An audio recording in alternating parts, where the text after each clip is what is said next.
সদায় শুই উঠি স্কুলৰ পৰা আহি কিন্তু সদায় দেউতাৰ মুখলৈ এবাৰ চাবা। পঢ়িব মন নাযাব নহয় কেতিয়াবা, দেউতাৰ মুখলৈ এবাৰ চাবা। গোটেই দিনটো মানুহজনে কষ্ট কৰি 10-15 টকা 100 টকা 200 টকাৰ হিচাপ কৰি মোৰ ল'ৰাটোৱে পঢ়িব, মোৰ ছোৱালীজনী পঢ়িব বুলি চিন্তাত যে চিন্তাক্লিষ্ট মুখখন এবাৰ দেউতাৰ মুখলৈ চাবা আৰু মনত প্ৰতিজ্ঞা কৰিবা, দেউতা মই তোমাৰ বাবে পঢ়ি ডাঙৰ মানুহ হ'ম। বিশ্বাস কৰা, কোনো ঋণ চাব মন নাযাব তেতিয়া। মাৰ মুখখনলৈ এবাৰ চাবা।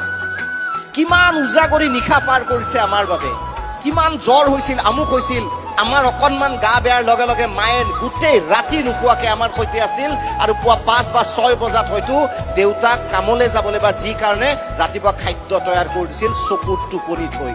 সেই মাৰ চকুলে এবাৰ চাবা, প্ৰতিজ্ঞা কৰিবা, মা মই তোমাৰ ছোৱালী হয়, মা মই তোমাৰ ল'ৰা হয়, তোমাৰ বাবে মই জীৱনত ভাল কাম কৰি দেখুৱাম।